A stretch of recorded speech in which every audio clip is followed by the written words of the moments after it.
The first 3 parts of Crisis on Infinite Earths has aired, and we're here to talk all about it. I'm David C. Robertson. This is my trusty co-host, Jason Goss. Hello. And we are DC On Screen. This is the podcast where we discuss the DC Comics multiverse on film and television, give honest opinions on projects upcoming and past, and believe that every version of a property is valid, even if we don't want it to be. If it's been released, it is fair game, so beware of spoilers, and welcome to the show. We are talking about spoilers today in regards to Crisis on Infinite Earths. Forgive me, though. I'm sick. I have got a cold. Well, you're doing your best. So it's like I don't know what it is exactly about being cold. Having a cold. Mm-hmm. It just makes your brain mush and makes your tongue even mushier. It's normally the fever and the resources not giving a fuck about you wanting to talk about comic books. Mm-hmm. Because your body's trying not to die. Mm-hmm. Well, that's fair. That's fair, I guess. When you put it that way. That's how I describe it. All right. We've waited for so long, man. Oh, God, yes. What are your thoughts off the top of your head? Off the top of my head, this was kind of everything I was waiting for. Yeah? Oh, yeah. I mean, okay. It was the most impressive part about it, and I did really enjoy myself, and the reveals were a lot of fun. But the most impressive part is they've really got ambitious about how they were writing it, in the sense that they're including a lot of people, and there's so far very few like needless cameos. There's a few in there, but a lot of what they're working on at the moment is working towards something. Yeah, you say needless cameos. I feel like one of the best things they've done. This is one of the greatest crossovers, if not the greatest crossover they've done on the CW. And I would reserve judgment until the end, but yeah, this is ambitious as hell. Yeah, so far. Now, and I say that not even really caring for part 1. Part 1 was a bit of a bore to me. No, I really enjoyed it. Well, it's good. Yeah, I literally sat there a few times with my jaw on the floor, or with my jaw hanging. Since I said literally, I'll be literal. Mm-hmm. Yeah, it was, I don't know, genuinely compelling for me. I don't know why it didn't hit with you. I mean, the only thing I'm worried about is sticking the landing here. Yeah, I think it's just, well, number one, I was so hyped in the first place. Which is never good for you. It's never good for me. Like, I was, like, so excited. Because you have no childlike wonder. You're sorely lacking in that. I was so super hyped. I was so excited. Yeah. And I think I may have even said it on the show, but I definitely said it to you, and I definitely said it to Brent over on Fans Without Borders, because I was so excited, man, that when you like at certain points, like after like when I would see news drop and I knew you'd already gone to bed, I would like text Brent. I get it. No, I need to talk about this right now. Yeah. So. And I even told him, I said, I need something to calm me down. I need something to put a damper on my expectations. Because at this point, there is no way I'm going to enjoy this.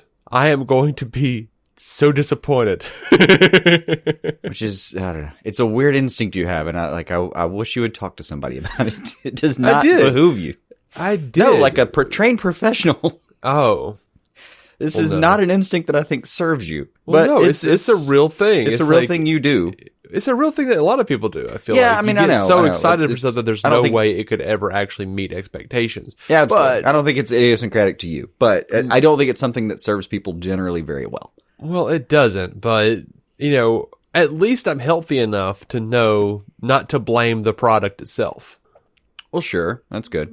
Can't believe they didn't know exactly what was in my head. Right. There are lots of things here that I had no idea. Like there's no way. There's a lot of stuff that wasn't in my head that they did. Now that you mention it, that is a thing that I completely compartmentalize when I'm watching stuff like this. Because really? I can see trailers and I'll do my geeking out and what if they did this and this and this, and we'll talk about it several times. But when it actually happens, I abandon all of that and just sort of I don't have any feelings about abandoning all of that. I'm just like, oh, okay, well, this is what we actually had, and I'll just go with it. I don't have there's not an emotional drop for me. But well, you know what serves you in that capacity is your goldfish memory. No, this is the crazy part. My goldfish memory is weird. I need a jump start, and then once I get the jump start, I'm back. Mm-hmm. Oh, okay. So I forget entire things have happened, but those things are still packaged and waiting to be rediscovered in my mind. So like when you remind me like, oh, we had this conversation, I'm like, oh yeah, and I'll remember it verbatim almost sometimes. On a great day, on another day, I'll be like, oh yeah, I remember having it. But it's all there. I just can't get to it sometimes. Mm-hmm. So pretty much out of the gate, and I have a question. Mm-hmm. I have a question about Crisis, and I asked Mark Guggenheim, and he has not responded. I don't doubt that, but okay. I was a little disappointed because he responds to much less on Twitter. Well, he's busy. I know he's busy, but what'd you ask? I wanted to know because we see Earth 89 pretty well right out of the gate, almost, and we see Robert Wool playing Alexander Knox, and he's holding a newspaper, and the newspaper says Batman captures Joker, and it was like the second shot or something, right? Third, fourth shot, something like that. Yeah, something like that. And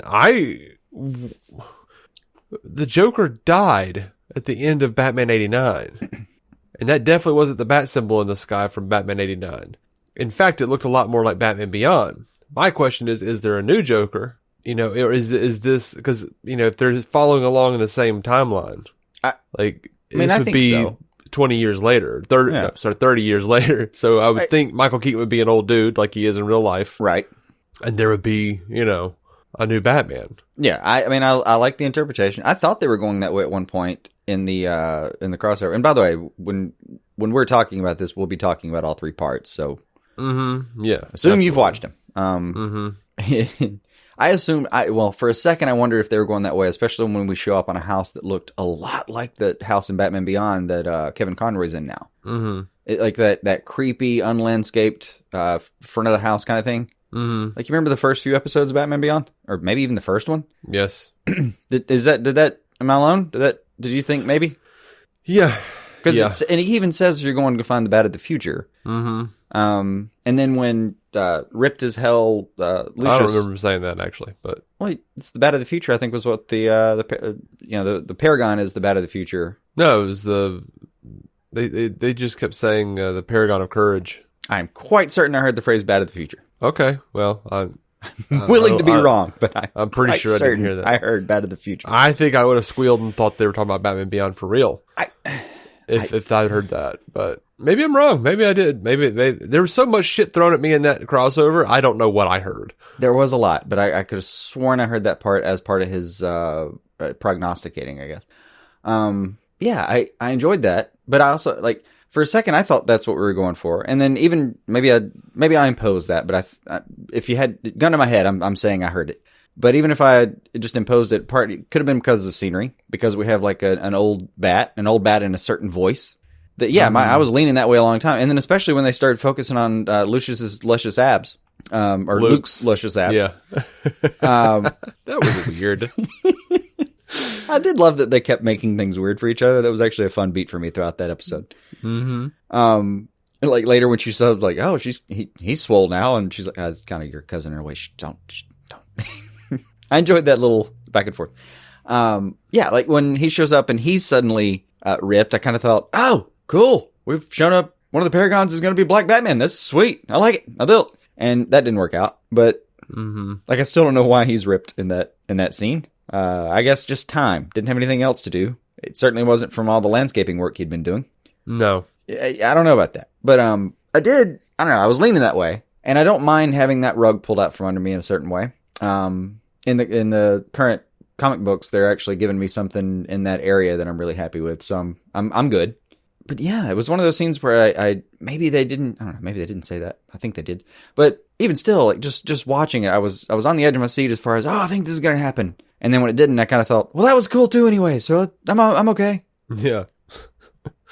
Yeah. Again, no emotional drop off for me. Yeah. I don't know. I asked Guggenheim if this was Nicholson's Joker or a separate Joker. Mm-hmm. A new Joker, and if he considered Forever and Batman and Robin to be a part of that timeline, or if it was a part of a different timeline. Oh yeah, that was my point. They could go either way. Mm-hmm. And I honestly kind of don't care. Either explanation works, and I think we were only getting that one little nod anyway, so I mean, how was it being a dick about it? I'm just curious. I know. Like, tell me things. I think it's a fine question. I'm kind You're of the surprised master of the universe. It would be one of those things that he would answer sometimes. He'd be like, yeah, in my version, this is what's going on. Because it's one of those things he could answer, and it doesn't matter. Mm-hmm. It would just be, oh yeah, this is how it is, and that universe may die anyway, so who cares? Yeah, which I have never been more certain that things are just going to go back to pretty much the way they were. Now, I'm assuming largely. I don't think but Ollie's there will gonna be some changes. I think Ollie's gonna stay the Spectre, and I don't remember who I called this with. I can't remember if it was me or if it was Travis Hines, or I don't remember if it was me on the show. I don't know, or you maybe. I don't even know, man. But this is definitely an idea that's been floated about that. With the inclusion of the Spectre on the show, that Ollie was just going to become the Spectre. Mm-hmm. I'm excited that that's the case. That it at least looks like it's going to be what's going on. I was initially pretty bummed out that we were devoting so much of the crossover to characters running around different Earths looking for a Lazarus pit, but the fact that it ended up with Ollie becoming a Spectre, yeah, totally worth it. And Scott Madison asked me, "So what are we going to do with Oliver's feral body that has no soul?" And I was like, as Captain Coldwater said, put two in the back of his head and call it a day. Yeah. That's the funniest part, is the Spectre is also so powerful that it could easily be something where he's like, oh yeah, loose end, and just wipes his hand, just dust his ass. Yeah. And that's amazing. I would love to see Ollie come back as the Spectre from time to time whenever Stephen Amell was feeling, special sporty. Mm-hmm.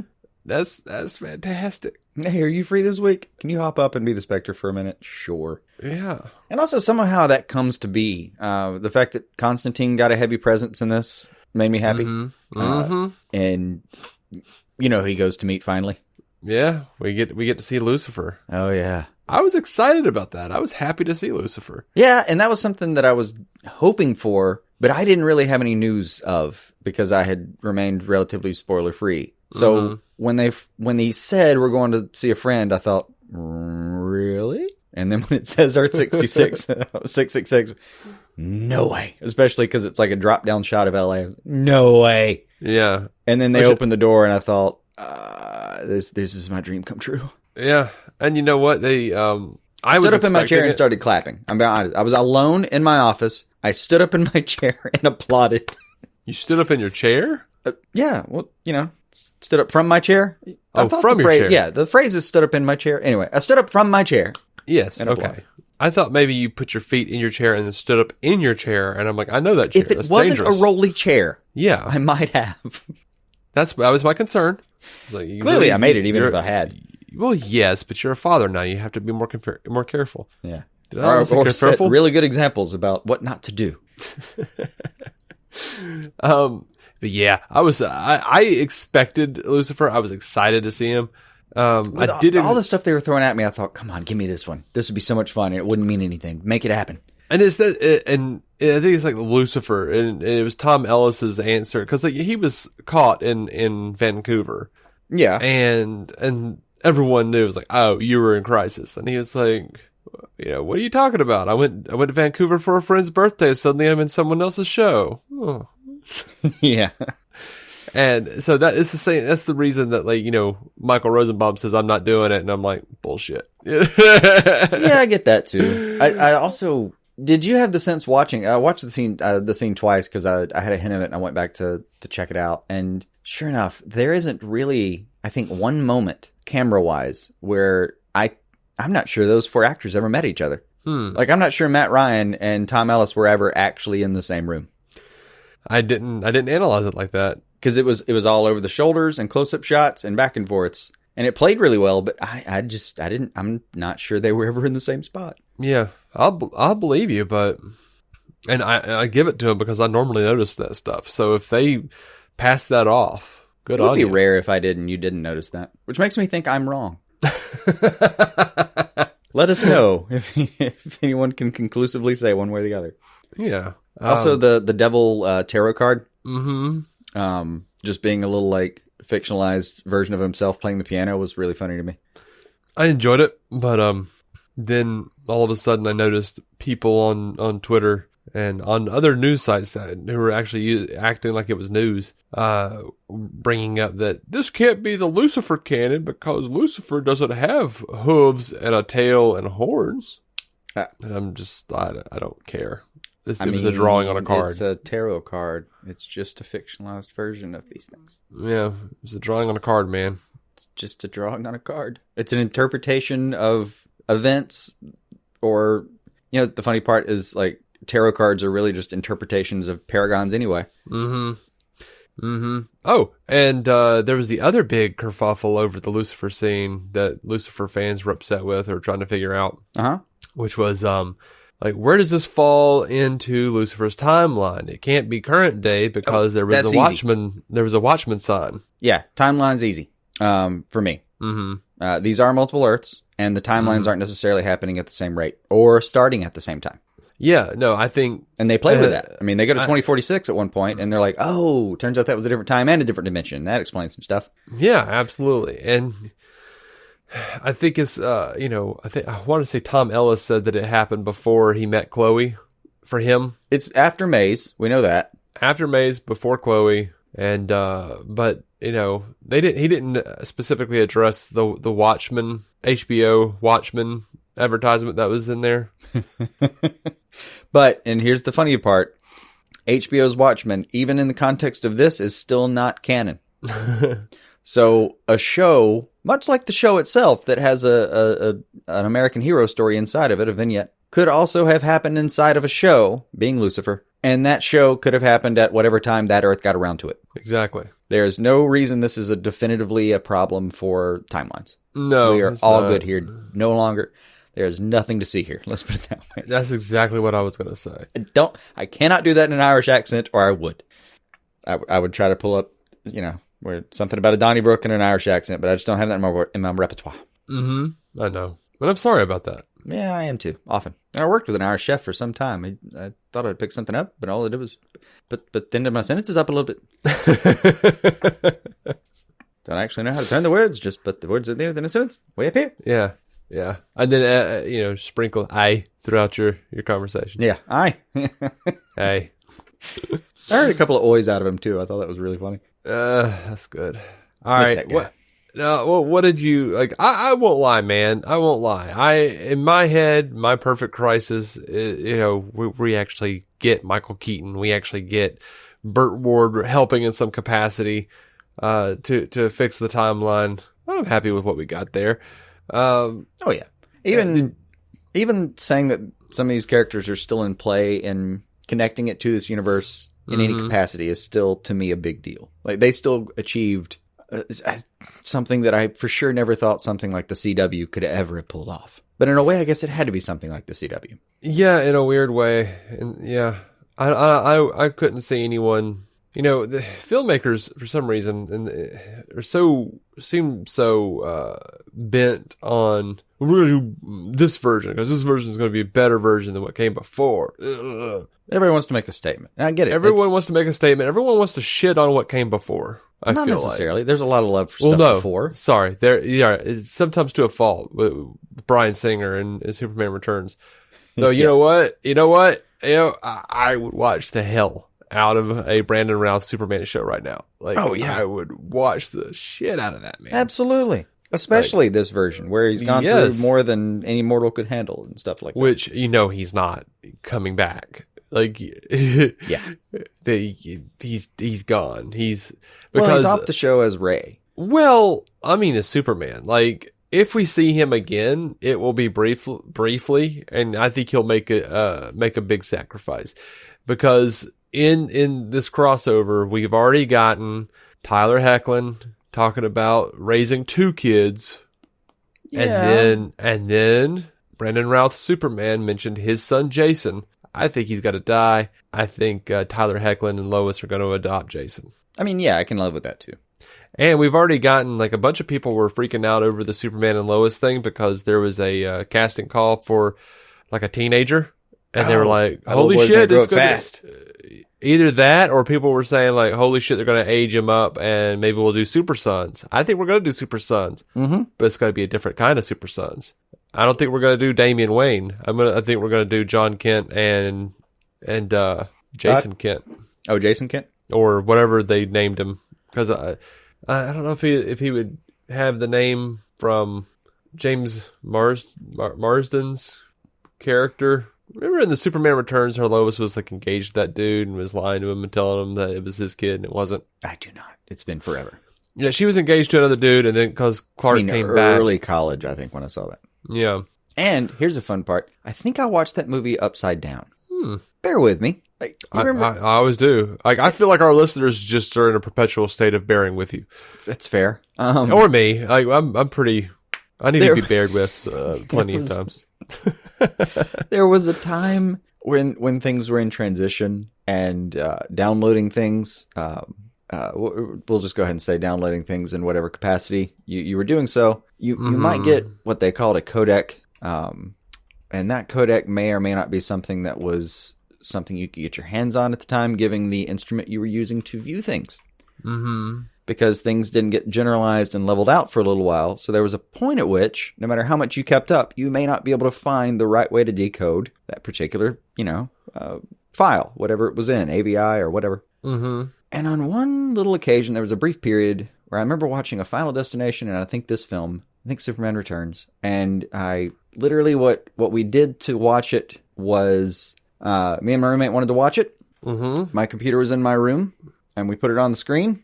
And we both laid down in the bed with our heads hanging off the edge of the bed upside down because that was the most comfortable way to sit with your eyes upside down for 2 hours. Good Lord. Because this particular codec would not let me do a Y inverse. It just wouldn't let me. Probably should have just gone to see the movie, man. It was not in our budget at the time. This was also during the period of time where I was doing a 19-hour term. Mm-hmm. And I think that's about the period where I had to start donating plasma to get through my weeks. Fair enough. Because college. Yeah. Real quick, I want to hear from the listeners out there. When you started that story, you said there was a time, and I want to know how many people were with me. Because I was totally thinking, like, as soon as you said that. Time before. Yeah, I thought there was a time above, a time before. There were perfect things, time and absolutes. I'm sure that's in my subconscious and why it came out that way, but yeah, I just want to know, who was there with me. I wonder if anyone's ever had to watch an upside down movie like I did. Let's see, but you were good with Burt Ward's cameo. Oh yeah, he even did the voice. Holy Crimson Skies of Death. Yeah, he did the voice. They gave him a holy whatever line. Who cares? And the thing that cracked me up more than anything about his scene was, I would bet on his insistence he was walking one of his dogs. Mm-hmm. Seriously, my next paycheck, I would bet that was not something that they wrote in necessarily, or at least if they did it to please him. But that was an insistence of his. Well, if I'm just doing nothing, then let me just be walking one of my dogs that lives for 35 years. Yeah. It was Ace the Bat Hound, man. Come on. Yeah. And I hope it is Ace the Bat Hound. Who, according to his advertisements for his food, would still be alive and in perfect shape with a gleaming coat right now. Mm-hmm. Outlived Batman himself. Oh, yeah. Adam West is gone and in the grave, but that hound's still doing great eating that $35 a can food. Mm-hmm. Whatever it is. I don't know. He's a bit of a quack as far as dog food is concerned. I'm sorry. That's all right. I'm sorry. Dogs don't live for 25 years. I want them to. I wish it was true. Yeah. Maybe they do. Maybe Burt Ward is from a different universe. It's one of those things where if it was true, it would be backed by something bigger than a tiny company.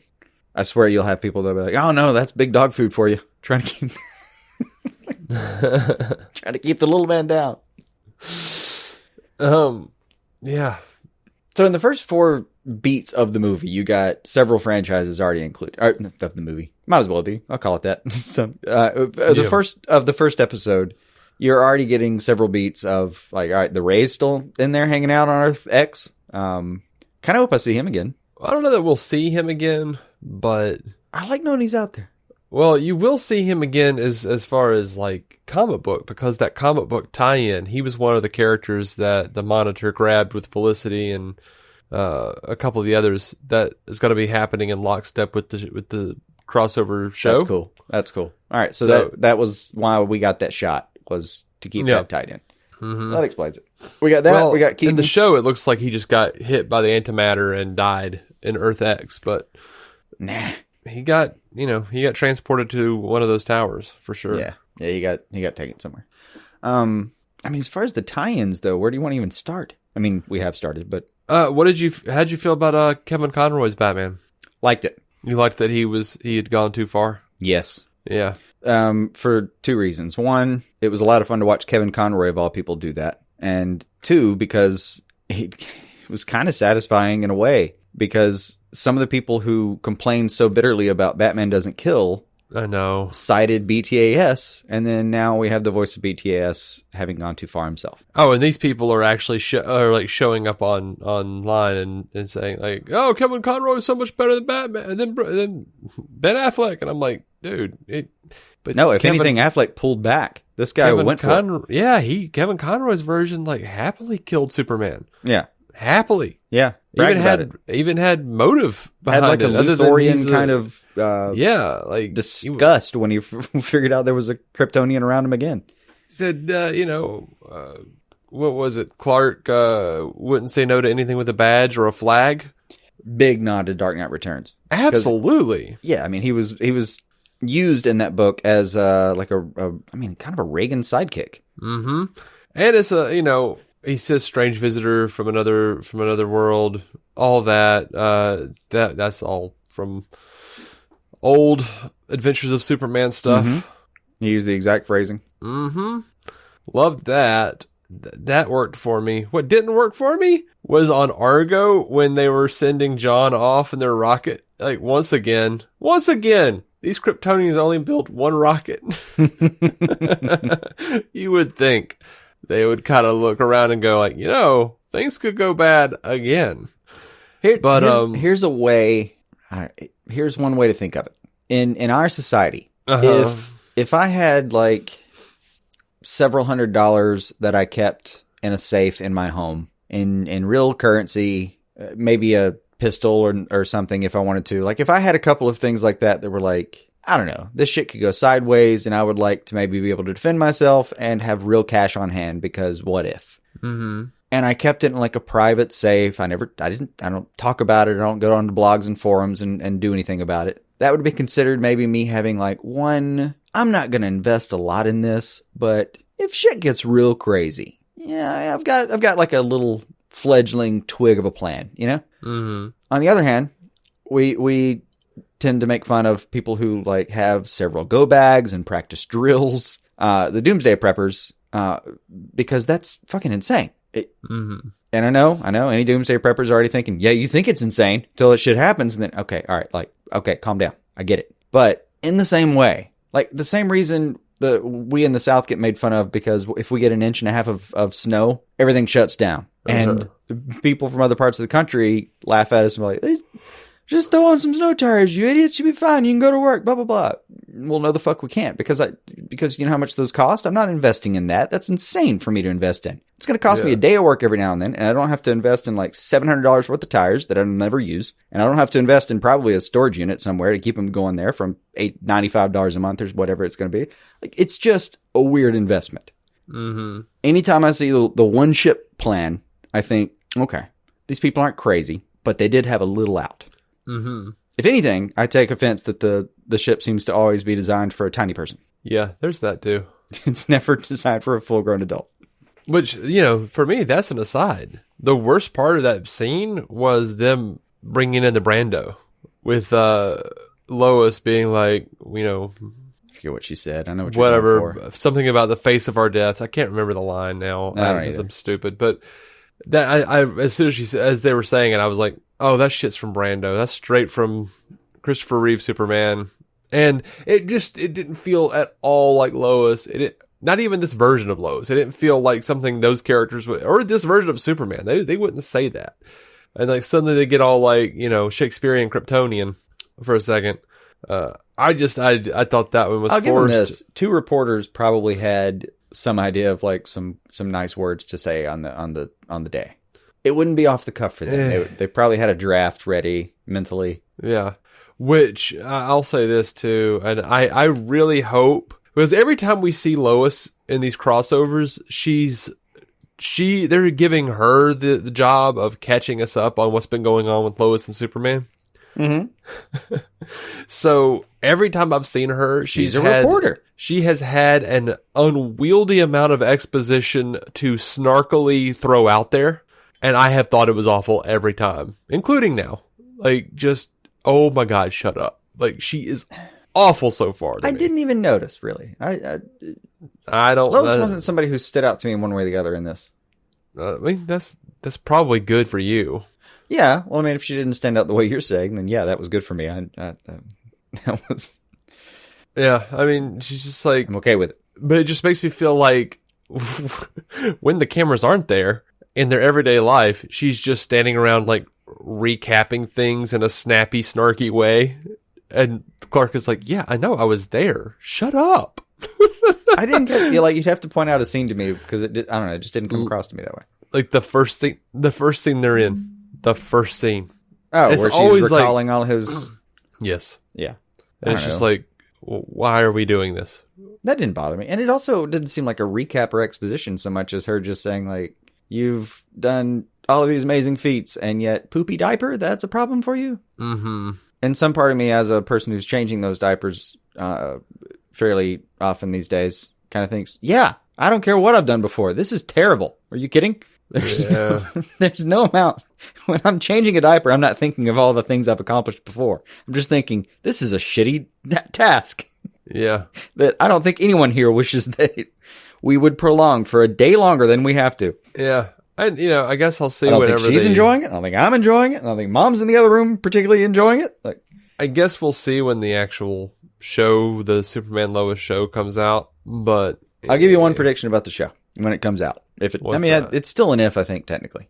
Yeah. But there's going to be a pilot at least. I don't know if we'll ever see it. But if we see the pilot, given our history, I would bet we're not going to like it. Probably. I will give it a shot. How we do. I'll give it a shot. I'll continue to give it a shot because, we watched 3 seasons of Lucifer before we liked it.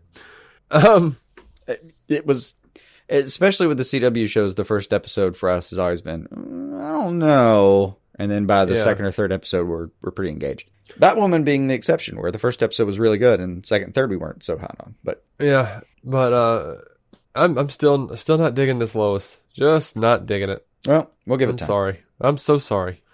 We'll see where it goes.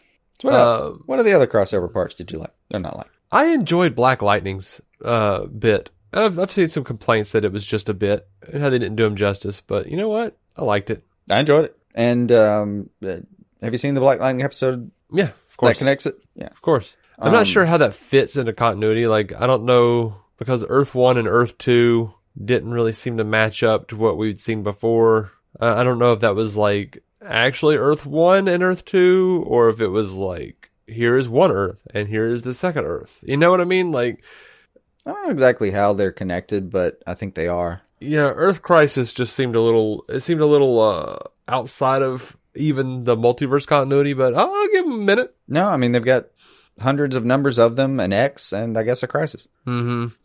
But I liked the episode. I thought it was interesting for the most part.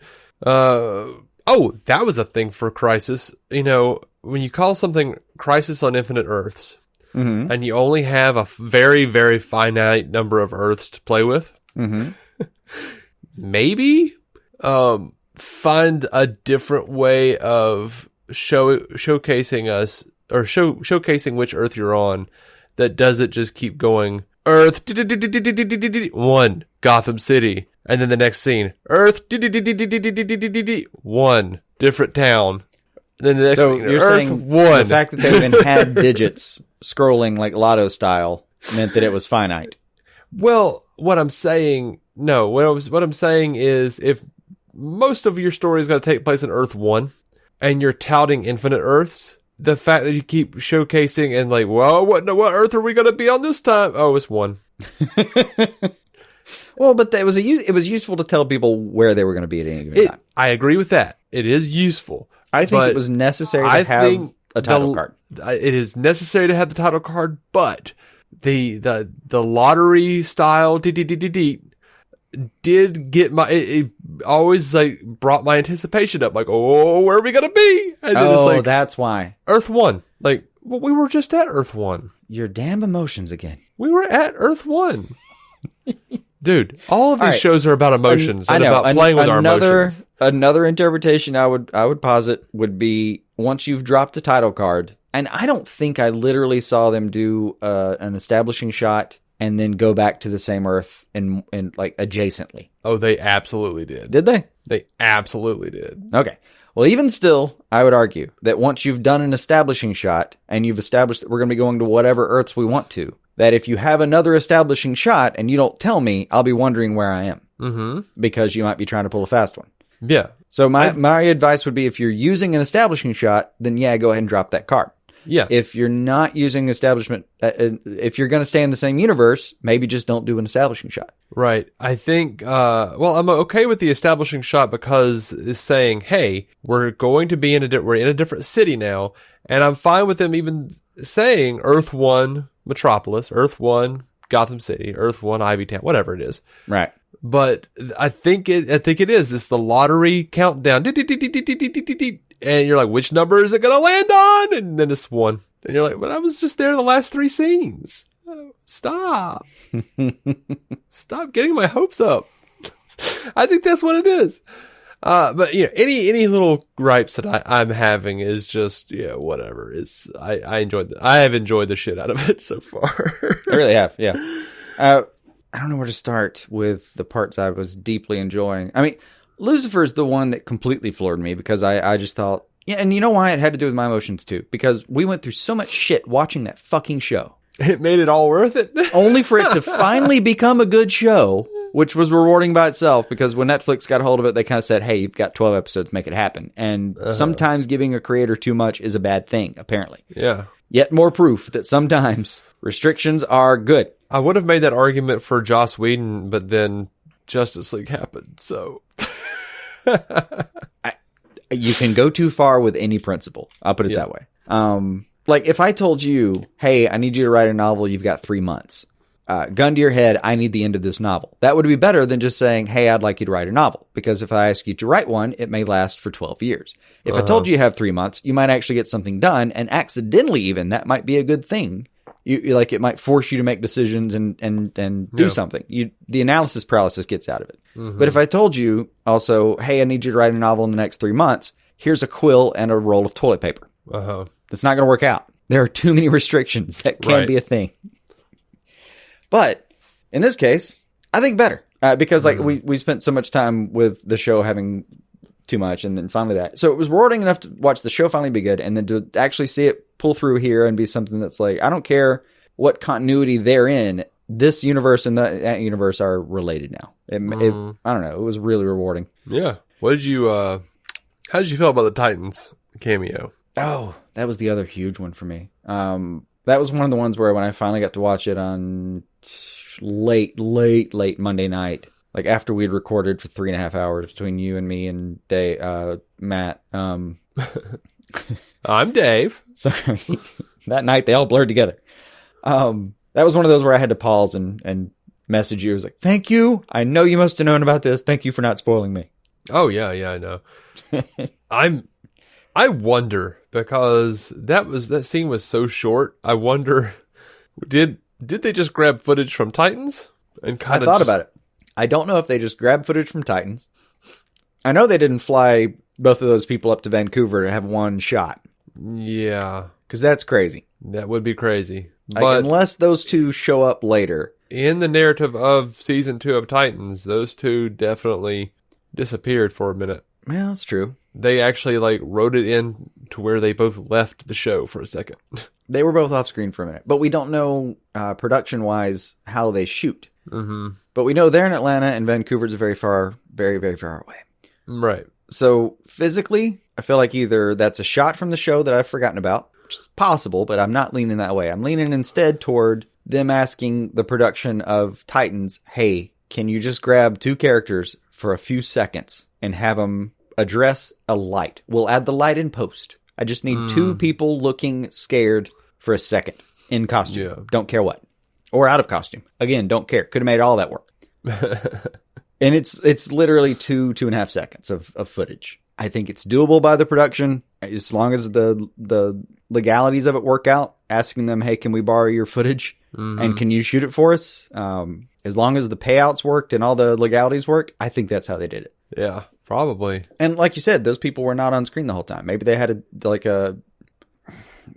how long would it take to put them on a random roof, in the costumes that hopefully they were already in that day, so you didn't spend time getting them in costume, because that would add to the Right. cost of having to buy that piece of footage. Hey, you two, while you're here, real quick. I mean, to me, I'm likening it to like when in high school, which is my acting experience being in high school. When you're like in a play, and even when you're in costume, like on the day before on the rehearsals and stuff like that, when you're like full costume rehearsals and shit, needing a couple pictures for a couple of flyers or some crap to put around the school, and it's like, hey, you're not doing anything. Come here real quick. Smile against this background. All right, thanks. Yeah. All right. Dress I have rehearsals. questions. That's the term I want. All right. Do you think, because me personally, I look at it and say, they're going to use this to bring in some new characters, throw some pieces on the board. Mark Guggenheim has said as much. Mm-hmm. I don't think Black Lightning's world is going to stay gone. No. I don't think Supergirl's world is going to stay gone. No. I think some of this is coming back. Absolutely. I think a bunch of it is. If not all of it will be restored. Definitely, they've got Titan season 3 coming, so that's not going to go away entirely. Yeah. I mean, a lot of this we know just because we know that these shows still exist, and there's not going to be some moment where, like, we're not going to come back to Titan season 3 and they say like, well, you remember how we lost Jason and Hawk? That was kind of crazy. How they went to another dimension for half a second and got eaten up by an antimatter wave, but we survived. So anyway, moving on. Mm-hmm. Meanwhile, they're not going to go back to Black Lightning and be like, well, it's just literally a show about Black Lightning now. Everyone else pretty much didn't make it out. Right. And we're also not going to go to a Supergirl where Alex and what's her name? Kara? Jimmy's brother, or Jimmy's sister. Kelly. Where those two, and I assume Lena, because I haven't seen anything from them, probably Paris, because they were, in the move to get as many billions of people as they could off planet. I didn't see them get off. Did you? I saw them fight to the last stand and probably not make it. Yeah, we don't know where they are. If you bet me right now, I would just tell you, yeah, they didn't make it. They were fighting for everybody else who didn't. Yeah. Which, all of that presents a couple of problems. One, if they don't leave these worlds destroyed, which I don't believe they will, because you're not going to, first of all, you're not going to set up any more adventures in 89 and not pay that off somewhere down the line. Yeah. They were just shout outs for a reason for certain properties. There were shout outs, and also I fully believe they will go back to Batman 89 somewhere. They could. And you could say I'm stupid or I'm crazy or it's a pipe dream, but guess what? All you people who said that shit said the same thing about John Wesley Shipp's Flash, and look what we got. I told you they were doing some shit with that. It took almost 5 years. Think because of how much they've been trying to include it, and it has been years now that they have had 90s Flash as a thing. Like, I think that's something they brought in because they could. And especially given the way this episode ended with getting a real flashback to the show, like a real scene from the show. Man, this may be the last we see of this, but I would not be surprised if this was in somebody's back pocket from day one. Yeah. If Boog or Berlanti had the idea, like, no, we can use him. They could literally do anything, really. Like, they could mesh the worlds. They really could. And everyone just goes back to their life, and it's very similar to their life, and only the heroes know, oh, hey, there used to be multiple Earths, or infinite Earths. Speaking of, there's one thing that I do hope stands. I kind of hope, Earth 2 as it is, unless we get some shout out from the major characters that didn't make it on screen, not Earth 2, Earth 38, unless we get some shout out that those characters did make it on a ship, I feel like we're just going to reverse that, largely. But Earth 38's the only Earth that we spent a lot of time with on screen actually doing an exodus of some kind. Yeah.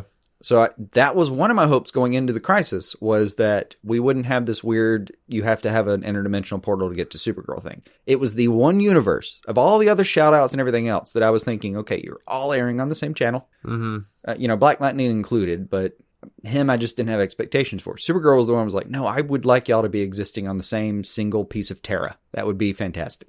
Because it would allow for a little more crossovers without it being such a big deal. Well, they've already got it set up, and this is why I don't think they're going to do that. I think they're going to go. Earth 38 will come back. Yeah, I think so too. I think, but I'd kind of like a payoff for all that effort to get billions of people off. Right, and not to mention Oliver's sacrifice, but yeah. I mean, the payoff for his sacrifice is he'll be the Spectre. We'll get something for that. And by the way, even if those billions of people get to go back to where they came from, that last scene with Oliver was pretty great. It was. I really enjoyed that last line. His last real line in the middle of a battle was like, it's time. And it's like, well, is everybody gone? Well, it's not time. And he had said it with a determination in his voice. It was like, man, Amell was really enjoying himself right here. Yeah. And even him shifting the balance and changing what was supposed to happen, dude. Like, I love that Monitor was shook. Like, I love that he was just like, that was not how I foresaw him dying. And it's so cool, though, that, like, this whole thing started with Arrow and, like, a character that shouldn't mean this much. And then all these years later, we're like, man, the whole thing fucking started with the Green Arrow, of all people. Yeah. And to have a little meta moment, to me, what came across as a meta moment, where even Monitor, like, in this show, a godhead is just sitting there like, I did not see that coming. This human was something, wasn't he? Like, yeah, this motherfucker was something. Oh, that was one of the things I didn't like about the first episode, was that it was just basically like, I felt like it was like a fourth wall joke or something. Like, it wasn't funny, but it was like, Dad, thank you so much for letting me be a small part of your adventures, for however long. And he's like, I have a feeling you're going to have adventures of your own. I feel like they were about to just both like look at the camera and go, watch Green Arrow and the Canaries coming next fall. Yeah, I wanted a promo to come up. Oh, shit. Guys, come on. I agree. Know. They did their best with the material on that, but I thought those two lines were a little too on the head. Yeah. Completely agree on that, Bart. It was too much, y'all. That one was too much. But yeah, man, I enjoyed. I've enjoyed it. I don't think that they're going to keep the Earth separate, and I don't. I don't think they're going to put them all together. I think they will keep them separate. No way is Titans either completely. You think they're going to do some amalgamation? I don't know what it will be, but I don't think we're going completely back to square one or square whatever. I don't think it'll be completely out. I don't think it'll be completely back. I think John Wesley's ship's sacrifice will stand.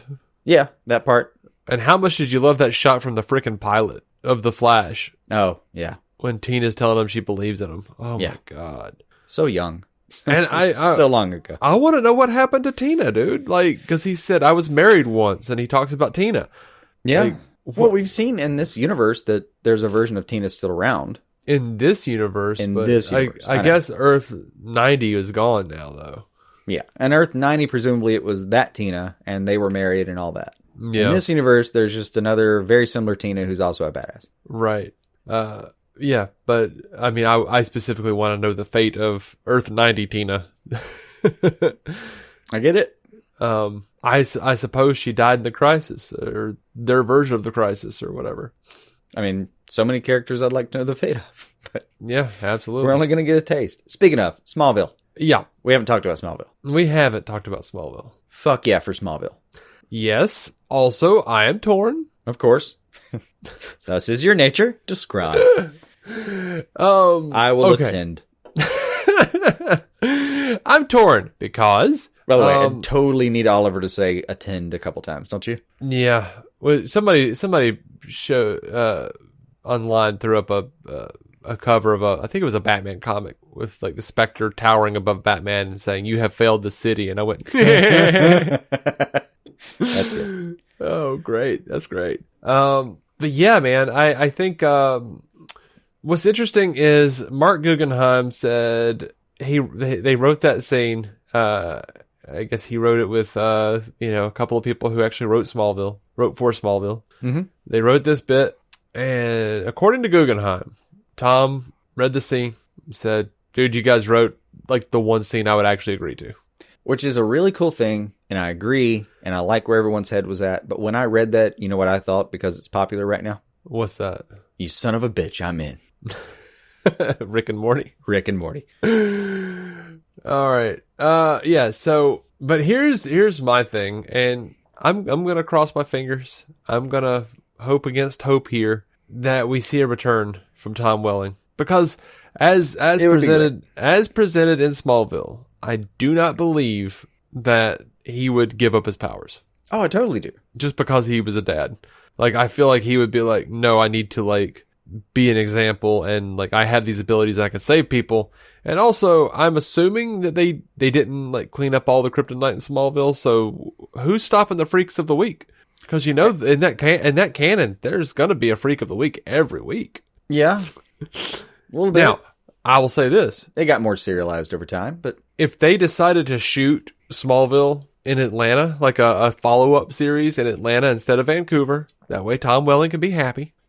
And if they based it around his daughters, and he was like a former Superman who was trying to mentor his powered half Kryptonian daughters, shit yeah. oh yeah, I'd love it. Just Deeply throwing love it. that out there into the universe, man. Oh, yeah. And I love it, like, since this crossover, everybody's like, Brandon Routh series, please! Smallville series, please! You know, everyone just wants, you know, these people to come back. But they could really do anything. Like, they could have... I think that speaks to how well this crossover did. Yeah, I think representing so. characters that were really well loved and having a lot of respect for those characters. Mm-hmm. Like, Guggenheim clearly loves this material. Oh, yeah. That son of a bitch may be a liar, but he is not. He is one of us. He's a liar by trade. I know. He's just burned me so many times. But that Smallville ending, though, to me, it was perfect in a lot of ways. Some part of me is even hoping he shows up again now, because he does kind of look up with a sense of, you almost have this look, and he's got a real aloof nature to him, Welling's acting, but so you can read into it kind of what you want in a way. But some part of me was like, yeah, he does realize that that's a real thing, like multiverse ending, all that. And then the other part of me thought, well, you know, they spent a lot of time in Smallville setting up the idea that he wasn't alone. Mm-hmm. And, you know, if Lois is back on the farm and he's back on the farm, that means that both of them, to some extent, had a character arc where they were like, yeah, we've done our part for King and Country. I'm going to take my ball and I'm going to go home. Mm-hmm. And, you know, I wouldn't be surprised if he had mentored people well enough. Like, you remember the characters that are in that universe? You've got Aquamans and Martian Manhunters and freaking... There's all kinds of people in that universe. Yeah. There's no reason he necessarily had to stay, I would say. But I do agree that, like, it was a really nice ending. It was a really nice ending for him. And for him just getting to punch Luthor and all that. Yeah, that was fun. I think the funny thing was it was a great ending for Tom Welling. Mm-hmm. Not a great ending for Clark Kent. I don't on that. I don't buy that Clark would give up his powers. I totally buy that Tom Welling would give up the powers. He He'd did. just be like, I don't want to do this. I would buy that. But I think there's some Luthorian instinct in you that's telling you, like, why would you give up those powers? Like, the same Lex literally calls him out on, why would you ever do that? You were a god. Yeah, but the reason they gave it was not sufficient for me. Yeah. But it works. The scene worked for me because Lex had the same face I did. When Lex stepped on that toy and then, like, looked underneath his foot and then, like, looked up at Clark like, really, dude? Like, that was the same response I had. It's like, really? You had a kid, so you just thought, oh, lame? Why would you stop being Superman? Because you had a kid, man. Come on. I get it, but it's not like you're... It's super risky behavior being Superman. Uh-huh. And you can make an argument, and there are several graphic novels that go through this, so we don't have to entirely. But you can make an argument on the one hand that it would be a hell of an example to set, but you could also make an example, or you could also make the argument that, yeah, maybe you're setting an example of what someone should do in certain circumstances, but even if you're right, you're still leaving this child without a father. And, you know, Lois is a bad girl. I mean, I'm sure she can handle single parenting. I have no doubt of it. But I mean, do you really not want to be there with or for your kid? Is that worth it? Part of me thinks that I have a little bit of faith in the rest of the characters in the Smallville universe, that he didn't just leave everything up for grabs, that he had enough time being overpowered that at some point you're like, man, I've spent 30 years doing this. I'm good. And I do kind of want that simple life. I could argue it either way, and I would kind of have to agree with you either way. Yeah. I think it's a preference thing. I'm like, you might leave your kid without a father. Also, you might get in a car wreck tomorrow, and because you're not invulnerable now, you're going to die and leave him without a father. Also, but you have the power to stop the multiverse from being dissolved. Oh, you gotta leave your kids without a universe. You don't. Because dozens of Luthors killed dozens, or no, one Luthor killed dozens of Supermen. Yeah. And he apparently doesn't have the power to do as much as he thinks he does. Because ultimately, something like the Book of Destiny or a multiverse and an antimatter can come along and just decide you don't fucking matter anymore and you're out. And that's one thing when, just luck and chance come to get you. Like you get in the car, like you said, and you go to work that day and somebody's brakes don't work and that's you. You're, story wrapped. You're good. You're done. Mm-hmm. But it's another thing when you keep putting yourself in harm's way over and over again intentionally, even if it's for a good reason, for a good cause. And like I said, you can argue that I like doing that. so is a heroic. It's a heroic thing to do, and it's an example to set. Like anybody whose parent is a first responder of any kind, I get it.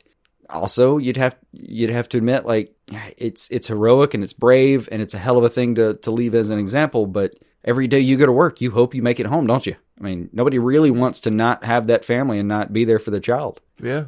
To me, it's a tough one, and I enjoyed the philosophy of it. Yeah. Like so many things about Superman, I can wax philosophical about him for a long time. Even when you take away his powers, I can still bullshit for a while. I do like the idea that Smallville, if anyone could, it would be the Smallville Superman, who wound up taking the Kingdom Come route, but in a positive light. Does that make sense? Where it's like he retired to the farm. A little bit, yeah. But it's the real farm, and it's for the right reasons. It's not because Lois died. It's because he and Lois had children. And well, that actually, if we're giving the show a little bit of credit for doing it, then maybe that's something they were going for, was that juxtaposition of like, yeah, this guy got the happy ending. Yeah. This guy's hopeful in spite of not getting that. But you know what doesn't work, though, is there's a bit where Lois mumbles about Brandon Routh's Superman, or she says, he just doesn't give up on any Earth, does he? And I'm like, except for the Smallville Earth. Again, you could still argue he didn't give up. He just left it to other capable people and decided that he had earned the right to have his family. Yeah, I'm just saying it's a bad look is all. That's all I'm saying. Well, and I do think what I just said is maybe the theme, because Tyler Hoechlin's Superman literally has that conversation early in the first episode. Mm-hmm. Where he's talking to Supergirl and he's like, maybe I was foolish to think I could have all that. Yeah. And then apparently you're not. You just didn't get a good roll of the dice, dude. The Superman in Elder Earth, Smallville Superman, did great. He decided it was time for him to actually have a family and be able to settle down and be normal and enjoy all the environs of humanity, for better or worse. And he got that. You got fucked. I'm sorry, buddy. Yeah, but that's why I feel like it was a great ending for Tom Welling, though, is because basically they're like, there's a crisis coming, and like the multiverse, and he's just like just like you said, he's aloof. He's just like kind of just, all right, well, F the multiverse, man. I'm gonna go check out what my kids made. A mess, apparently. Oh, damn it, there's a Luthor. All right, you're not my Lex, but well, whatever, punch. I did enjoy the bit where he just throws the kryptonite, where he stares at it kind of quizzically and just tosses it. Mm-hmm. And it looked like he had a decent throwing arm. Sure. Good form. He's still a beefcake, dude. Well, it doesn't. I've seen beefcakes that don't fucking know how to throw a thing. Well, like unless it's a throwing arm is a thing you develop over time. It's a skill. You don't get it just because you went to the gym. Mm-hmm. And Lex is president. Oh, and Lex is still president. Yeah. They kept that part of the continuity. Yeah. I kind of gathered, though, that like in his version, in the Smallville universe right now, him and Lex weren't on bad terms. I got well, I mean, he's not Superman anymore. I know. But Clark Kent and Lex Luthor still know each other in Smallville universe. Like I gathered that, let's put it this way. I gathered that when he says, well, I didn't know the president was in town, that had the president been in town and he had time, he would stop by and say hi for a second and how's the kid and move on with his day. Maybe we're not talking drinks and stay over that night, but we're talking about drop by and say hi. Yeah, maybe a phone call every once in a while. That was one of the fun parts of Smallville. Those two bonded a lot. They were back and forth on how much animosity they had toward another. Yeah. I would have loved to have seen like just Lex sitting close to the stump as he was chopping wood, just having a beer. Like, yeah, we're both retired. I'm not president anymore. You're not Superman anymore. I've done my thing. I fixed most of the world's problems in like the 8 years. Could have gone 12. I didn't want to. Yeah. Anyway, good job chopping that wood. That would have been a fun scene with if you had Kara and Lena forced to go there. Oh yeah, those two just being best buds after a while. Yeah, like because they're in a certain In arena particular, of tumult. I want those two to be talking about fishing tackle, like a really inane conversation. Oh my god, it'd be amazing. A really stupid conversation that's very particular about their next fishing trip that they're very excited about, like clearly geeking out over. And those two show up and like, seriously? Yeah, like Really? I would want it to be like still true to their nature, like. Clark saying something about like, you want to go fishing later? And he's like, it's not the time of year for whatever fish. And he's like, and Clark would be like, they've been known to bite before at this time of year. Always the optimist, something like that. Yeah, we're not getting trout this time of year, Clark. I'm gonna try. All right, fine. And then you have, and then Luthor being like, all right, but if you're going to try, we're going to have to come up with this kind of tackle. And like him solving the problem of how to catch a rare fish. Absolutely. While they're discussing it. Absolutely. And you have Kara and Lena show up and, they're clearly in a bout of tumult and Lex and Clark just look at each other and kind of grin because they've been there. And then, and then Lex goes, you guys will get over it.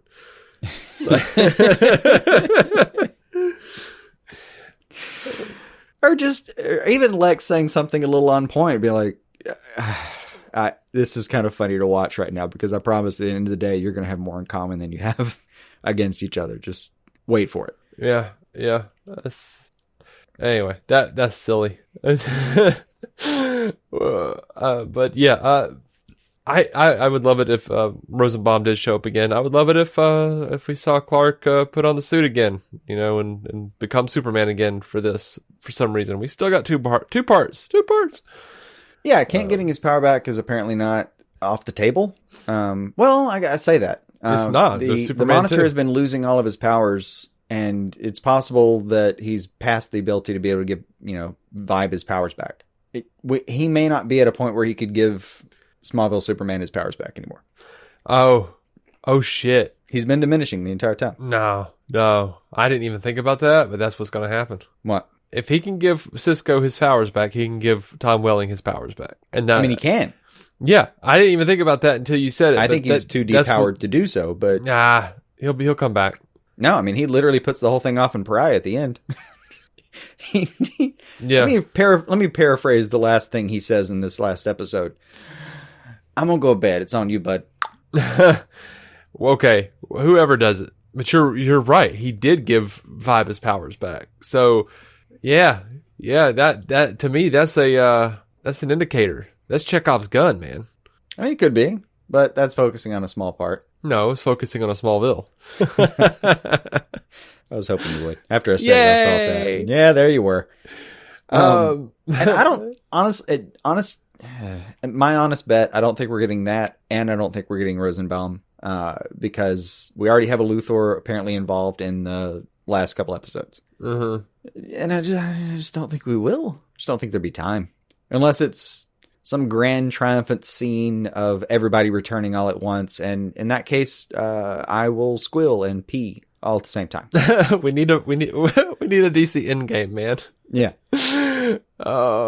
Man, I did enjoy seeing Birds of Prey for just a second. I'm good with no more of that though. I get it. That was just not a good show. Sorry, it wasn't. But you know what? I hate the idea that all these Earths don't exist, and I think they will by the end of this thing. I think they'll come back. I really do. I don't think we're going to do the comic book crisis. Oh no, I don't think we're going to do all or none. I think there will be some middle ground. I think it'll be skewed heavily toward things going back to normal, but I think the events of the crisis will matter. I think it's weird that we haven't seen know where to put my stake in the ground on it, on what will and what won't matter. Yeah, I don't know. I'm a little weird that we haven't seen more of Psycho Pirate, because they did set him up last year. And he's a big part of the crisis. Yeah. We might see him in the last two parts or something. Hell, he's actually a really big part of the Cosmic Treadmill, and we didn't see him at all for that. Mm-hmm. So, I don't know. I'm sure there's still a part for him. Yeah. They wouldn't have set it up if there wasn't a plan. No, they may have had to alter a plan. Ooh, you know what? I will give you one bet. What's that? He's there. That's his ability. Martian was being tested. Malefac's on the board. Okay. Well, John literally says, this time I'm being tested. Mm-hmm. And we have a Malefact whose one single Martian ability that is above and beyond any other Martian ability is to incept and make something your idea, your plan. Uh-huh. And it's apparently very rare. Like, he's the only one who's ever been shown to have it in their entire culture. Yeah. And all of that geared up, like, if you know, the psychopowered is not, I mean, he's one of those underused people in a way, like, because he's actually kind of super powerful when you think about it. I mean, if I could just walk into a room and control the emotions of everyone there, I could control the outcome of any event I wanted to. Yeah. It would not matter. Like, you draw arms against me, I tell you you're supposed to love me. You want to love me and I need you to hate this other person, I'll just tell you to do that instead. It doesn't matter. I can just control whatever. Mm-hmm. And having... The Martians are a bunch of heavy hitters to have against the board if you're going to have a Martian, or if you're going to have a psychopowered on there. Yeah. I think those two are going to play together. That's my bet. All right, cool. I mean, Malefic, I don't want Malefic to go back to bad, though. No, I think he's on a good trajectory right now. And also, have I gotten to say that I've really enjoyed seeing that guy actually get to play a role? Yeah. Because I've loved his voice for so long. Yeah, dude. Like, I enjoyed seeing him on Mad TV all those years ago. Yeah, but I didn't watch a lot of Mad TV. It just didn't strike me. There was only a couple sketches that I really enjoyed. And I was sad I didn't really start to love him until I heard him as a voice actor. As funny as it was, I grimace every time he gets his head blown off in Pulp Fiction. That is him, isn't it? Yeah. He's just in the backseat of the car talking to John Travolta and Samuel L. Just Jackson. Trying his best not to be super scared about everything, and then they hit a pothole. Yeah. And it's a really good lesson about gun safety. But yeah, how much do you want to bet that next year's crossover? And I wonder if we're going to get a tease at the end of this one, but I would love it if... I think we'll get a tease at the end of this one. You think we'll get a tease? I think it should, I'd put money on say that like, too. Next year, 0 hour. Like, I mean, they've been doing it for a few years, and I wouldn't mind, and 0 hour would be pretty sweet. Because 0 hour was pretty much what they did to like try to like fix the problems with Crisis in the comics. Anyway. Yeah. But I don't foresee them actually taking away their ability to because right now they're in a sweet spot where Supergirl can have her own adventures, Superman can have his own adventures, and they are not affecting anything that goes on on Earth 1. Earth 1 doesn't get, you don't have that whole like, well, why couldn't Superman just show? Well, I can't. I know. Just show. That's a problem that even Supergirl has to ride against. Right. So I get it, and they're in a super, no pun intended, sweet spot. They literally have a tiny handheld device that can take them to different worlds. They can pop over anytime they damn well please. All they have to say is, "Oh, just talk to Cisco." I know, and he's back now, so in full form. Yeah, I agree with the point. Part of me, as a fan, would like them to be able to cross over more, but and that would be more convenient. But as you just pointed out, that's doable either way. And as Travis Hines, our buddy Travis, has said over and over again to me, why the hell aren't Oliver and Barry talking about what's coming? Like the whole season, they're just like they should be saying something to one another. I'm like, I can headcanon it away, but I don't. These problems are there, so I don't. And they're in the same universe, so... Well, my favorite example of why they don't is... You remember when they bring up Constantine at some point in Arrow while they're dealing with Damien Dark. Uh-huh. And one of the team just brings up, well, can we call Constantine or something? And he says, oh, no, he's in hell. What do you mean? Oh, no, he's literally in hell. Yeah. Like, establishing the idea that, to some extent, they are text buddies or whatever. Mm-hmm. And... They do know something about the other's whereabouts. So to me, in my background headcanon, it's that they do have a rough idea of what's going on, but when they're texting each other, it's like, hey, how you doing? Ah, shit's getting crazy. Oh, me too, man. It's like real generic for them. Like it'd be like us talking about a hard work week or something, but for them, it's like, yeah, fucking, I got the thinker going on over here, and this guy's got some crazy shit going on. Like Actually, Batwoman summed it up pretty well. But when they introduced her in the Crisis, she takes down this van load of rabbits. And by the way, I love Brainiac's. Oh, this one talks to rabbits. Anyway, she takes down this van load of rabbits and has her foot on one, ready to get her interrogation on. And Harbinger Lila shows up with, Crisis, blah, blah, blah, blah, blah, blah, crazy sentence. And she just says, like, okay, I'll deal with your crazy after I'm done with mine. Yeah. And I kind of think that flippancy is, to me, like that back channel communication they actually use. Mm-hmm. It's not canon. It's in my head. But I think there's precedent for it. And that's what gets me through the days. Fair enough. Also, I'm sure there's many things I'm forgetting to bring up. But one of the ones that I have to. Cisco's decision. Preach on it, man. That was so boss. Cisco's decision to go ahead and let Jay Garrick give up his life instead of Barry.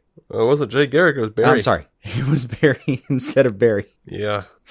My bad. Forgot which Henry we were dealing with. You made me tea later. Yeah. That might be later as well. Yeah, like actual Barry versus Barry, and Barry tries to call him out on it, and Cisco, I'm paraphrasing, just says, like, you put me in charge, I made a decision. And walks off like a fucking boss. Yep. Loved it. He was the only one that could have made that decision, too, in that room at the time. He was the only one that could have overpowered those two and made a call. I fucking loved it. They've set that up the entire season. That one line where he just says, you put me in charge, I made a decision, or whatever it was. Yeah. I was so happy with that. That was great. That was so great. And just, I can't reiterate enough. Like, I called this. Uh-huh. Not that part. That's not what I'm reiterating, even though I did twice. I did call that Marnovu said the Flash. He didn't say which one. Yeah. I'll be damned if John Wesley Shipp didn't say that exact same thing that I've been saying on the show. Yep. But I was happy that it was him because it completes a freaking arc that started in 1990. Yep. 89 production-wise. Yeah. I was so happy with that. Like, no, Barry didn't die. No, Wally didn't take over for him and become the Flash, which would have been cool too. Oh, here's a fun thing. On that picture that we've been seeing since day one of the Flash premiere. Mm-hmm. Grant Gustin Flash premiere. Yeah. In the Gideon room. It's always been Flash vanishes in Crisis. And the story is written by Iris. I don't think it was always written by Iris. Oh, no, it's changed a couple times. You're right. Originally written by Iris West Allen. The story says Flash vanishes in Crisis, and it's a picture of Barry. But when you think about it, that might just be their stock picture of Barry, or stock picture of the Flash. There's no reason that paper, as it's written, is not still true, including the headline and the red skies and everything else. Yeah, and it's just mislead this entire time, a red herring, if you will, the entire time that it was Barry. I think it does change. I think it will change. The headline? Yeah. I don't know. In a certain way, Gideon's kind of gotten to the end of her rope. I wonder about Gideon for a lot of reasons. One, Gideon was supposedly designed by Barry Allen, but we haven't seen anything with that in a while. And then she shows up on Wave Rider. Right. I don't really know the Gideon story here. I think it's one of those little corners of this universe that they have room to explain and explore at some point. Well, okay. Siri can have different accents, so we can just go ahead and explain that away.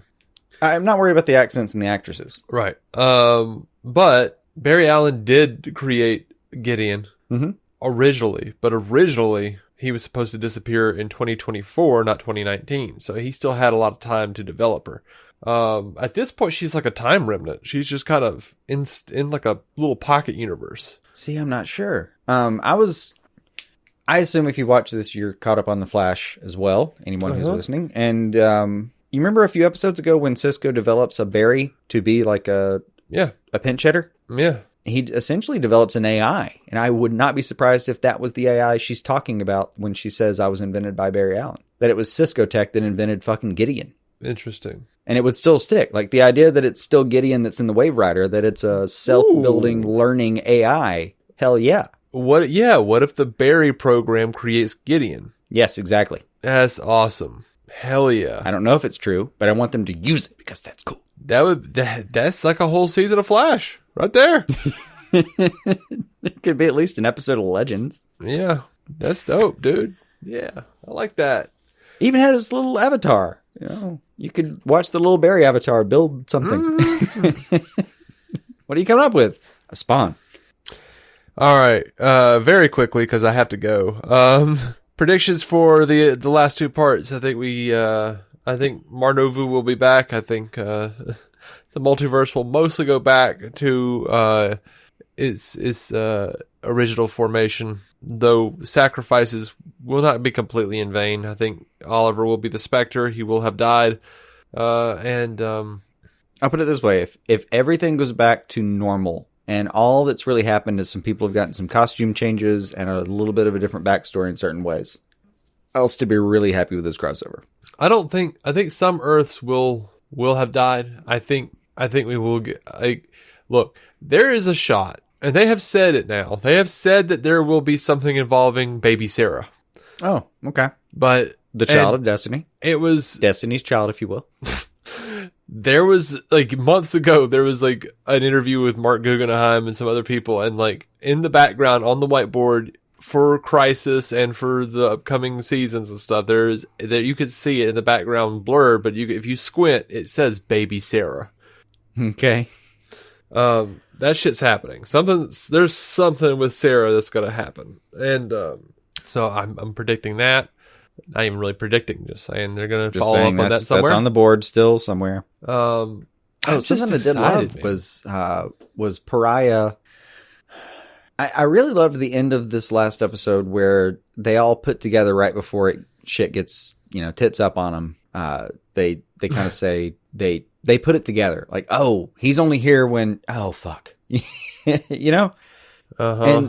And then it goes sideways. I mean, and I've really enjoyed, because I always thought Lyda was a badass. I love her being the Harbinger in general, and I love her being a true, genuine, cosmic, time and world-ending badass now. Except now she's, under the thrall of the Anti-Monitor. Oh, yeah. But physically, she just Cisco brought down... hating that name. That was pretty good. Can I be at the next meeting next time we're going to do this? We're just doing this stuff without me now? Anyway, so how do we defeat the Anti-Monitor? Yeah, that was a good bit. Yeah, there's a lot to play with there. I really loved when Pariah sends out his, whatever you want to call it, his last hope tendrils. And apparently, according to the premiere or the promo, we got to see 14 seconds or something. Everyone goes to the beginning of time itself, and I guess that's the final battle. I don't know how that's going to play out. Uh-huh. But I did really enjoy, the few that are left in that room. It's Tyler Hoechlin's Superman, it's Elongated Man, and Iris. And they both, they all three kind of approach the Harbinger Anti-Monitor hybrid thing, and just with all the confidence in the world, say, I don't know where they went, but they're going to fight with every fucking last breath. And we are too. It's oh, goddamn, that's a good moment. Yeah. It's the kind of shit I tune in for when I look at this weird cosmic shit. I want heroes. I want people that sound like heroes. That sound like a hero. It. I'm excited that Lex took Brandon Routh's place, even though I didn't want him to. I was like, no! I get it, but it was kind of funny. It was. And I like Cryer's version of Lex Luthor, so I'm pretty happy with it. I do. In a way. Oh my gosh. They keep saying, at some point they said the 8 of us, and is the 8th Monitor? Because I kept looking at the promo a couple times, I kept pausing and only finding 7 people. I mean, I saw the Paragons, including Choi, which, by the way, I think I'm going to like this change. I enjoy that character. I kept looking at it. I never saw an 8th person. Yeah, I don't know. I don't recall any of that. Again, I suppose the Monitor, but yeah. By the way, I don't remember what it was in reference to, but I loved Cryer's Luthor just sarcastically curtsying while he was that was on good. The Wave Rider. That was good. I do think it's funny that it's an alternate Wave Rider because Sarah promised her team no more crossovers. Yeah, that was good. That was and most so of dumb. them got out of it. So dumb, but funny. Yeah, and the Heat Wave and Captain Cold bits were pretty good. I love that Mick, for some reason, the thing with Mick and the baby was fantastic. The thing with Mick and the baby was fantastic. I love that his version of Gideon is just snart. His buddy's voice. Yeah. Oh man, and I love that they found a way to work him in. Yeah, that was and good. I have every belief that the next up, what what is it, like the last episode or the next episode of Crisis is a Legends episode, so they'll get them in. Oh no, proper. it's one night. It's going to be Arrow and Legends on the I think it's January 14th. Yeah, so they'll Sorry, definitely I have that get on the calendar, and it's like every other piece of knowledge these days. If it's not in front of me and my phone's in charge of it, I don't remember it. Yeah, but they'll definitely get the Legends involved in a more extended capacity, I believe. And here's a prediction for the rest of for Crisis. We'll get Bebo. It's a possibility. I will tell you though, happen. I'm happy with the Legends as I've been given them. Mm-hmm. They and also the fact that I promised my team no more crossovers, and then you look at the episode itself, and Monitor promised Oliver, your sacrifice will suffice for Barry and Kara. Well, guess what? New deal. Well, that was. I mean, he was being technical, but he was like, "No, that was for Elseworlds. This is a different thing." Well, that's my thing. Is like Oliver objects to Barry says he's going to die, and he just says like, "No, I did save them. This is a new problem. You don't understand. We're not dealing with the same problem. This is some new bullshit. You got to get on board. My promise is fulfilled. This is anyway." So to the same end, the fact that it ends on Legends, which is a very inclusive property, and the fact that Sarah has already said like, "No, I promised him no new carpet." I kind of wonder if they're going to pull that on Sarah too, where she's like, "No, I mean, I promised you, but this is the new shit." Yeah. So welcome back, everybody. Yeah. Also, half of the Legends already on and involved, and in a way that I really am enjoying. So Absolutely. even if we didn't get the rest, it's still a pretty good showing. Yeah. And I'd be okay with no Bebo. And it's pretty much it's pretty much the half that I like. So the half of those characters. It's the half that I'm more invested in than the others for sure. Yeah. Sorry, everybody else, but you keep changing, and I don't know how much I can care in certain times. I'm sorry. Like I miss Zari. Yeah. And Nora. Yeah. But Nora's kind of still around in a certain way. I mean, she's not in the crossovers. What I mean. No, she's not in the crossover. And she won't be around too long in general. No, I'm so sad about that. Her and Ralph are going to retire from being in Vancouver for 3 months out of the year. I'm pretty sure they didn't make that decision. I don't know. The show's going to keep going, and they went out together. So my thought is that they probably decided together. No, I think based on what they said, based on what Brandon Routh said, I don't think it was their decision. I think they decided that their story was done. Oh, maybe. I mean, they've written out Tony and Golden Globe Award winners before because they thought their story was done. So yeah, maybe. But anyway, I'm sure there's something we're missing. Oh, I'm sure there is. I can't keep track of everything. No, this got big. You want to go with the wrap up version of like, hey, tell us what we're missing, and write in, talk to us, whatever you want to do. Guys, or whoever. It is scary. We've had some voting going on to see what we should be calling our listeners, our fans. Oh Christ, yeah. How's that working out? It looks like it's either going to be Squirrel Chasers or Martha. Yeah. I like the idea of referring to you lovely, lovely Marthas. No, just Martha. Just Martha. Oh, just the entire group being Martha. Yeah, I think so. Hey, Martha. How are you doing today? Hey, Martha. What's up? Love you. I shall defend thy name. Hello, Martha, dear. So I don't know. I guess go. The polls are pretty much ended. But if you want to go and write a thing and say, please don't call me Martha, that will be counted against the Martha. I will also say nothing's in stone, and if a funnier idea presents itself later, that may just be what happens instead. Yep, that's true too. All right. I don't think I have anything else. I feel like I should. I really do. There's so much. There's so much more to talk about, I'm sure. But, I'm going to go decorate a tree. That's what's next on my agenda. So, it's time for that now. Trying to instill a sense of wonder and awe for a... You best go edit a podcast so I can put it up. Well, that. After. Snap. I have a sense of wonder to instill. Dave? In who? A 13-month-old. Oh, she's not making memories. No, she's making instincts. And her instinct should not be to expect bright lights at Christmas time yet. I don't know. I do, and it's working out okay. All right. I've got to go. Speaking of. All right. Yeah. Let him go. I'm sure I was going for something, and I don't care. We'll be all right. I don't know what we were talking about. It was Crisis before, and God knows we probably missed several things. And let us know, and we'll talk about them. I love that Constantine pointed out that it wasn't his Jim Corrigan. Oh, yeah. Yeah, that was also I'm good. Jim Corrigan. He's like, not the one I know. And I'm like, yeah, that's all I wanted. Yeah.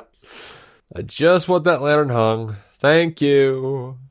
Speaking of lanterns, still a possibility in the future.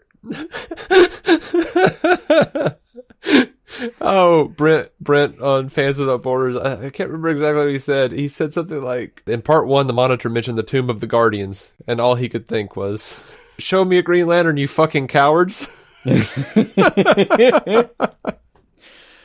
mean, in Elseworlds, they pointed out, hey, where's your ring? And then in current era continuity, he's wearing that new Spartan mask, and that green. That is a very specific green. That's his little backlight. Oh, it's leaning real hard.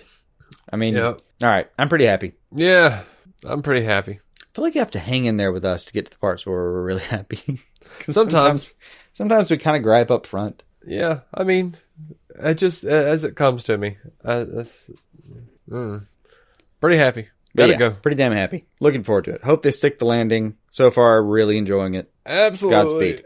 And even if they don't stick the landing, I've read several Stephen King novels. I still give him the benefit of the doubt. I mean, I get it. We are DC on Screen. DCOnScreen.com for every episode. Patreon. Patreon.com/DC on Screen if you want to support the show and you like what you've heard here. Please consider doing so. I know it's holiday season and times is tough. But if you want to support the show and you don't want to do so monetarily, you can always leave us a written review and a rating on Apple. And that's going to help us. We're trying to get to 100 by the end of the year. I don't think it'll happen because we're only at 82. But, Christmas miracle. Christmas miracle, guys. Come on. That's what we're betting on at this point. Yeah. We're not doing a giveaway. Like I said, times are tough, guy. Yeah. But holidays. Times tough. Yeah. Anyway, I don't know when we'll be back. There's news of brewing, but like we just said, holidays. So there's stuff going on. Holidays. And we'll have to figure it out. I don't think we actually know when we're recording next. So no, we don't have an internal plan for that. Let us know what you thought of Crisis so far. If we were releasing a teaser trailer at the end of our episode, it would just be us looking at the camera and shrugging. Yep. All right. Until next time. Maybe a caption that just said, soon. Until next time, guys. Keep some DC on your screen.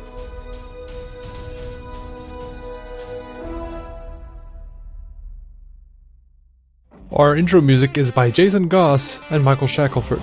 Michael's band, Galactic Engineers of Magnetic Sounds, or GEMS, can be found on SoundCloud and Bandcamp. Visit DCOnScreen.com to find our Patreon, merch, contact information, and every episode of the show for free, including crossovers we've done with other podcasts. DC On Screen is a maladjusted production. For more from me and Jason, including sketch comedy, vlogs, parodies, and our improvised web series Hey Guy, visit maladjusted.tv.